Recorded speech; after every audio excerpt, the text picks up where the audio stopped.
Hello students, ये question है आपके सामने। Z1 और Z2 आपको दो कॉम्प्लेक्स नंबर्स दे रखे हैं such that Z1 conjugate equal to iota Z2 conjugate.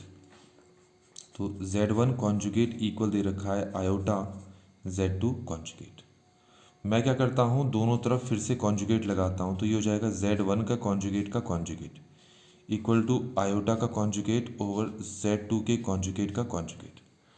ठीक है, तो Z1 के कॉन्जुगेट का मतलब होता है Z1 ही होता है। आयोटा का कॉन्जुगेट होता है माइनस आयोटा। Z2 के कॉन्जुगेट का कॉन्जुगेट होता है Z2। ये समझ में आ गया होगा आपको।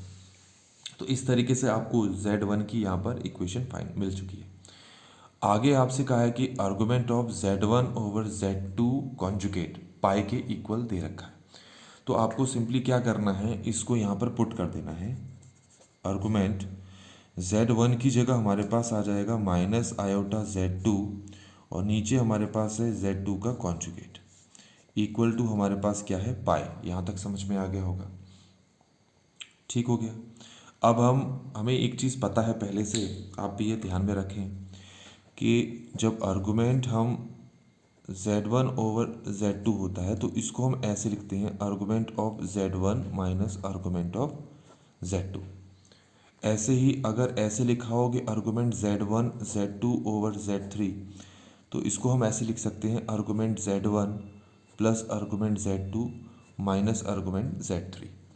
तो यहाँ पर इसके साथ भी ऐसे करेंगे तो अब आप देखें, ये हो जाएगा हमारे पास आर्गुमेंट, ये हो गया minus iota plus argument Z2 minus argument Z2 का कॉन्जुगेट इक्वल दे रखा है पाई के। ये क्लियर हो गया होगा आपको। अच्छा, आप सबसे पहले ये समझ लें कि यहाँ पर माइनस आयोटा का जो आर्गुमेंट है वो क्या होता है। देखिए, आयोटा तो यहाँ पर लाई करता है, तो ये जो एंगल होता है इसको कहते हैं आयोटा का आर्गुमेंट। पर माइनस आयोटा यहाँ लाई करता है, तो ये जो एंगल होता है इसको कहते हैं हम माइनस पाई बाय 2। तो यहाँ से हमें क्या मिल जाता है, आर्गुमेंट इसका माइनस पाई बाय 2। ये समझ में आ गया होगा। अब ये देखो, Z2 दे रखा है, Z2 का कॉन्जुगेट दे रखा है। अब अगर मान लो मैं Z2 के कॉन्जुगेट को थीटा मान लूँ, तो Z2 के आर्गुमेंट को अगर मैं थीटा मान लेता हूँ, तो Z2 के कॉन्जुगेट का जो आर्गुमेंट होगा वो माइनस थीटा होगा। ये हमेशा आप ध्यान में रखें। ठीक हो गया। जैसे मैंने आयोटा का पाई बाय 2 बताया था, तो माइनस आयोटा का माइनस पाई बाय 2। अब आप ये देखें कि अगर कोई कॉम्प्लेक्स नंबर यहाँ लाई कर रहा है, सपोज ये है 4 + 3 आयोटा, तो आपको पता है इसका जो कॉन्जुगेट है वो यहाँ लाई करेगा 4 - 3 आयोटा। तो अगर इसका आर्गुमेंट थीटा है तो फिर इसका आर्गुमेंट ऑटोमेटिकली क्या हो जाता है, माइनस थीटा। समझ में आ गया। इक्वल टू क्या हो गया है, ये पाई। अब इसको सॉल्व करते हैं, माइनस पाई बाय 2, ये हो गया 2 थीटा इक्वल टू पाई।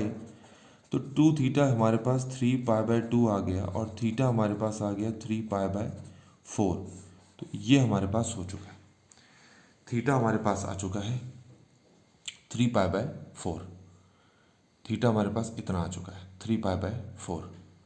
लेकिन थीटा किसका आर्गुमेंट है, थीटा है Z2 का। तो आर्गुमेंट ऑफ Z2 हमारे पास कितना आ गया, 3 पाई बाय 4। लेकिन अगर हम ऑप्शन पे जाते हैं तो Z2 का आर्गुमेंट या तो पाई बाय 4 लिखा है या फिर कितना लिखा है, -3 पाई बाय 4। इसका मतलब है Z2 का आर्गुमेंट नहीं दे रखा है इसमें। तो अब हम क्या करते हैं, Z1 का आर्गुमेंट निकालते हैं। ठीक हो गया। किसका आर्गुमेंट निकालेंगे हम, अब Z1 का आर्गुमेंट निकालेंगे यहाँ पर। तो उसके लिए हम क्या करते हैं, ये जो इक्वेशन हमने यूज़ की थी यहीं से निकालेंगे।